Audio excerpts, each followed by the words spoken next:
नमस्कार दोस्तों, आप सभी दोस्तों का हमारे YouTube चैनल में स्वागत है। सभी को हमारी ओर से जय श्री कृष्णा। दोस्तों, कैसे हैं आप? उम्मीद है आप सब अच्छे होंगे। आइए आज की कहानी सुनते हैं। उससे पहले अगर आप चैनल पर नए हैं तो प्लीज़ चैनल को सब्सक्राइब कीजिए और बेल आइकॉन को ज़रूर दबाइए ताकि आप तक हमारे सारे नोटिफिकेशन पहुंच सके। दोस्तों, आपका एक भी सब्सक्राइब हमारे लिए बहुत ही मायने रखता है। आइए आज की कहानी सुनते हैं। आज की कहानी बहुत ही प्रेरणादायक, बहुत ही ज्ञानवर्धक कहानी है। आइए कहानी को शुरू करते हैं। एक बार अर्जुन और भगवान श्री कृष्ण कहीं पर जा रहे थे। रास्ते में कुछ उन्हें खेत दिखाई दिए और अर्जुन ने देखा कि एक खेत में एक किसान हल चला रहा है। दूर से उसे किसान की पत्नी खाना लेकर आती हुई दिखाई दी। जैसे ही किसान की पत्नी खेत की मेंढ पर पहुंची तो उसने अपने पति को आवाज लगाई कि आप आइए, हल छोड़कर खाना खा लीजिए, बाद में हल जोड़ लेना, धूप बहुत हो गई है। किसान ने अपना हल छोड़ दिया और बैलों को छाया में बांध दिया और अपने सांटे को, जो कि बैलों को हाँकने का एक चमड़े का चाबुक होता है, उसे एक पेड़ पर रख दिया, टांग दिया और वह अपनी पत्नी के पास छाया में जाकर खाना खाने बैठ गया। जब वह खाना खा रहा था तो अर्जुन भगवान श्री कृष्ण से बोले, प्रभु देखो इस किसान को, न तो इसने हाथ धोए हैं न ही इसने पांव धोए हैं और इस चमड़े के सांटे के हाथ से और मिट्टी के हाथों से ही खाना खाने लगा। भगवान श्री कृष्ण ने कहा, अर्जुन ये अन्नदाता है, ये पूरी दुनिया का पेट भरता है और इसे इतनी सफाई की फुर्सत ही कहाँ है। यह तो पूरी मेहनत से अपना सुख छोड़कर फसल पैदा करने में लगा रहता है, तभी जाकर हम जीवों के पेट भरते हैं और अग्नि शांत होती है। यह किसान बहुत परोपकारी होता है। धरती 6 महीने के बाद फिर अर्जुन और भगवान श्री कृष्ण दोबारा उसी रास्ते से गुजरने लगे। फिर अर्जुन ने देखा कि खेत फसल से लहलहा रहे हैं। अर्जुन ने एक चने के टाट को तोड़ा और उसमें से 3 दाने निकले। उन 3 दानों को अर्जुन ने खा लिया। भगवान श्री कृष्ण ने अर्जुन को वे 3 दाने खाते हुए देख लिया। अर्जुन से बोले, भगवान श्री कृष्ण, अर्जुन ये खेत उसी किसान का है जिसको तुमने पीछे कहा था कि ना तो इसने हाथ धोए हैं और न ही पैर धोए हैं और ऐसे ही ये किसान खाना खा रहा है। अब तुम्हारे इन 3 चने के दानों का किसान का तुम पर कर्ज चढ़ गया है। अब इसे आपको उतारना ही पड़ेगा। अगर आप इसे अभी इसी जन्म में उतारोगे तो आसान रहेगा, अगर दूसरे जन्म में उतारोगे तो ब्याज और चक्रवृद्धि ब्याज कर्मों के साथ तुम्हें देना पड़ेगा। अर्जुन बोले, प्रभु मुझसे बहुत गलती हो गई, मैं अभी इसी जन्म में ये कर्ज उतारूंगा। भगवान श्री कृष्ण बोले, अर्जुन आपको किसान के घर 3 साल तक नौकर बनकर रहना होगा और उनके हमेशा भले का काम ही करना होगा और सारा घर का काम भी करना पड़ेगा। इसके लिए किसान व उसका परिवार तुमको बुरा या भला ही क्यों ना कहे, सब कुछ सहना पड़ेगा। अर्जुन बोले, ठीक है प्रभु। अर्जुन नौकर का रूप बनाकर किसान के घर चला गया और बोला कि अन्नदाता आप मुझे कोई काम दे दे, मैं बहुत गरीब हूँ और मुझे खाने को भी लाले पड़े रहते हैं, मैं भूख से भी बेहाल हूँ। किसान ने कहा, मैं गरीब आदमी हूँ, मैं आपको तनख्वाह नहीं दे सकता, मगर मैं आपको खाने पर अपने घर में जरूर रख सकता हूँ। अगर आप रह सकते हैं तो रह लीजिए। अर्जुन बोला, हाँ अन्नदाता, मैं ऐसे ही रहूँगा। किसान ने कहा, तुम्हारा नाम क्या है? अर्जुन ने कहा, मेरा नाम माधव है। किसान बोला, अच्छा माधव, तुम मेरे खेतों में भी काम करना और मेरी भैंसों का भी पानी पिलाना, चारा डालना, यानी तुम पाली बनना, मेरी भैंसों को गायों को चरा कर लाना। माधव बोला, हाँ अन्नदाता, जैसा आप कहेंगे मैं वैसा ही करूँगा। एक बार की बात है, किसान की पत्नी अपने पति से किसान से कहती है, आप मेरे साथ गंगा जी स्नान करने चलो। किसान ने कहा, मुझे अभी वक्त नहीं है, क्योंकि फसलों की कटाई आने वाली है, मुझे बहुत काम है। हाँ, अगर तुम जाना चाहती हो तो तुम माधव को लेकर जा सकती हो। माधव किसान की पत्नी को लेकर गंगा स्नान के लिए चल पड़ा। गंगा स्नान करने के लिए जैसे ही किसान की पत्नी ने नहाना सोचा, उसी समय माधव ने किसान की पत्नी को एक कुंड में धक्का दे दिया। किसान की पत्नी को बहुत गुस्सा आया, क्योंकि वह हाथ में गठरी लिए हुई थी और उसके कपड़े भी जैसे ही कुंड में गिरी, गारा में मिट्टी में उसके सारे कपड़े खराब हो गए और सारी गठरी में गारा भर गई, मिट्टी भर गई। माधव ने उसे गंगा स्नान नहीं करने दिया।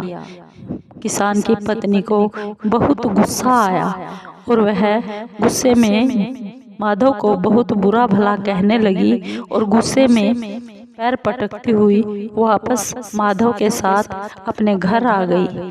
घर आकर वह अपने पति किसान से कहने लगी कि माधव ने मेरे साथ बहुत बुरा व्यवहार किया है। उसने मुझे गंगा जी स्नान नहीं करने दिया, उसने मुझे एक कुंड में धक्का दे दिया, जिससे मेरे सारे कपड़े मिट्टी और गारा में धंस गए और मेरी गठरी में भी गारा और मिट्टी भर गई।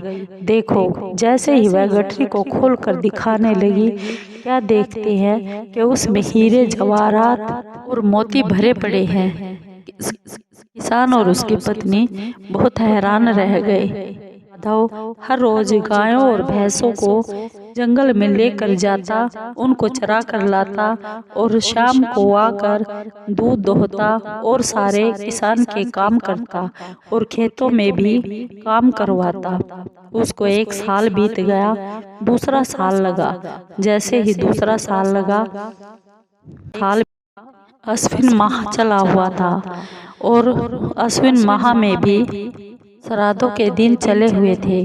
किसान की पत्नी ने नहा धोकर श्राद्ध करने के लिए, खाना बनाने के लिए बैठने ही वाली थी कि माधव घर आया और उसने किसान की पत्नी के लहंगे का नाड़ा खींचकर तोड़ दिया। जैसे ही माधव ने किसान की पत्नी का नाड़ा तोड़ा तो किसान की पत्नी को बहुत गुस्सा आया और वह उसके पीछे पीछे दौड़ पड़ी। आगे से किसान आया, उसने पूछा, ऐसा क्यों करती हो? किसान की पत्नी ने कहा, आज तुम्हारे माधव ने बहुत बुरा काम किया है, मेरा नाड़ा ही तोड़ दिया। इसलिए वह दोबारा अपने लहंगे को बदल कर आई और उसने फिर से श्राद्ध करना चालू किया। ऐसे ही बीतते बीतते माधव को 2 साल हो गए। अब तीसरा साल नौकर बनकर रहना बाकी था। धीरे धीरे तीसरा साल भी बीत गया और एक दिन बाकी था। माधव ने क्या किया कि किसान की गाय को घर से ले जाकर दूर जंगल में बीड़ में बांध कर चला आया। जब घर आया तो किसान और किसान का परिवार गाय को ढूंढ रहे थे। उन्हें तो ढूंढने पर भी गाय नहीं मिली। उन्हें नहीं पता था कि माधव ही गाय को बाहर बांध कर आया है।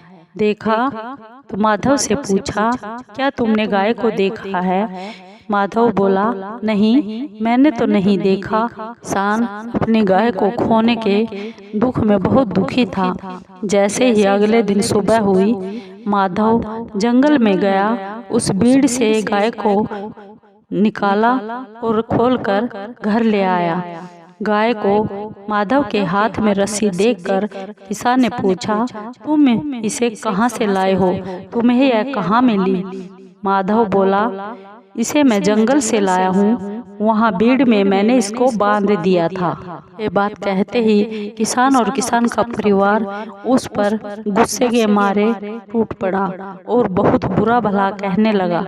फिर माधव बोला, सुनो मेरी बात, आज मुझे तेरे घर में नौकर लगे हुए 3 साल बीत गए हैं और आज मेरा सारा कर्ज भी उतर गया है। किसान बोला, कर्ज? कौन सा कर्ज? हमसे तो तुमने कोई कर्ज नहीं लिया। फिर माधव बोला, मैं कोई माधव नहीं हूँ, मैं अर्जुन हूँ। मैं भगवान श्री कृष्ण के साथ एक बार जा रहा था। मैंने तुम्हें ऐसे ही मिट्टी के हाथों खाना खाते देखा और भगवान श्री कृष्ण से पूछा। भगवान ने तुम्हारी बहुत बड़ाई की, लेकिन 6 महीने बाद फिर से आना हुआ और फिर तुम्हारे ही खेत के पास से जैसे जा रहा था, मैंने तुम्हारे खेत की चने की एक टाट तोड़कर खा ली, जिसमें 3 दाने थे। भगवान श्री कृष्ण ने मुझे कहा, अभी इसी जन्म में अपना कर्ज उतारोगे या फिर ब्याज और चक्रवृद्धि ब्याज के साथ उतारोगे? मैंने पूछा, भगवान कैसे? भगवान श्री कृष्ण बोले, अगर इसी जन्म में तुम इनका कर्ज नौकर बनकर उतार सकते हो तो उतार लो, नहीं तो अगले जन्मों में तुम्हें ब्याज और चक्रवृद्धि ब्याज के समान यानी पाप कर्म तुम्हारे बढ़ जाएंगे और फिर तुम्हें ज्यादा भुगतने पड़ेंगे, काटने पड़ेंगे। अब मर्जी तुम्हारी है। तो मैंने भगवान श्री कृष्ण से कहा, प्रभु, मैं इसी जन्म में अपने कर्मों की सजा भुगतना चाहता हूँ और मैंने आपके घर नौकर बनकर माधव का रूप धरा और आपके पास आया। माधव की पत्नी बोली, अगर तुम अर्जुन हो तो फिर तुमने गंगा जी स्नान करने गए हुए तुमने मुझे उस कुंड में धक्का क्यों दिया? अर्जुन बोला, उस दिन गंगा जी में पापी और कोढ़ी बहुत आए हुए थे और पापियों और कोढ़ियों से छुपकर गंगा मैया उस कुंड में बैठी हुई थी। फिर मैंने आपको उस कुंड में धक्का दिया ताकि आपका असली गंगा स्नान हो सके। ब्राह्मण की पत्नी बोली, अगर तुम सच में ही अर्जुन हो तो फिर तुमने मेरे लहंगे का नाड़ा क्यों तोड़ा? अर्जुन बोला, उस दिन श्राद्ध था और श्राद्ध या कोई पूजा पाठ हो तो लाल वस्त्र धारण करना चाहिए या फिर पीला करना चाहिए, परंतु आपने उस दिन नीले रंग का लहंगा डाला हुआ था, जिससे आपके पितर बहुत किलबिला रहे थे। उनको भोजन नहीं मिल रहा था और वे किलबिलाते हुए मुझसे देखे नहीं गए, इसलिए मैंने आपके लहंगे का नाड़ा तोड़ दिया जिससे कि आप दूसरा बदल सको। अगर मैं आपसे बदलने की कहता तो आप शायद नहीं बदलती। किसान की पत्नी ने फिर से कहा, तो फिर तुमने हमारी गाय को जंगल में क्यों बांधा? हम ढूंढते फिर रहे थे और तुमने देखने से मना कर दिया कि मुझे मालूम नहीं है, फिर तुमने झूठ क्यों बोला? अर्जुन बोला, तुम्हारी गाय के सींगों में स्वयं यमराज यानी काल बैठा हुआ था। उस दिन अगर मैं गाय को उस जगह पर जंगल में दूर नहीं बांधता तो किसान उसको जरूर खोलता या बांधता। अगर किसान उसके पास जाता तो गायों के सींगों में बैठा हुआ काल उसको मार डालता, किसान की मौत हो जाती। मैंने आपके घर के भले ही किए हैं, कभी आपके घर का बुरा नहीं किया, क्योंकि मुझे आपका भला करके अपना कर्ज जो उतारना था। किसान और किसान की पत्नी और परिवार को बहुत पछतावा हुआ अर्जुन को ऐसा बार बार बुरा भला कहने पर उन्होंने अपने किए हुए की अर्जुन पर माफ़ी मांगी। उन्होंने कहा, हमें पता नहीं था, हमें तो ऐसा लगा कि आप हमारे बुराई ही कर रहे हैं, बुरे में ही है, इसलिए आपको बहुत कोसा भी और बुरा भला भी कहा, इसलिए हम और हमारे सारे परिवार को माफ़ कर दीजिए। अर्जुन ने ऐसा कहकर कि तुम्हारा कोई कसूर नहीं है, मैं तो अपने कर्म काटने आया था, इसलिए अब मैं वापस जा रहा हूँ क्योंकि अब मेरा समय हो गया है। यह कहकर अर्जुन वापस अपने भगवान श्री कृष्ण के पास चले गए। दोस्तों, आपको ये वीडियो, ये कहानी कैसी लगी? अगर आपको ये कहानी अच्छी लगी हो तो प्लीज़ लाइक कीजिए, शेयर कीजिए, सब्सक्राइब कीजिए और कमेंट ज़रूर कीजिए ताकि आपके कमेंटों से हमें हौसला मिल सके और हम आपके लिए और भी अच्छी अच्छी और प्यारी प्यारी ज्ञान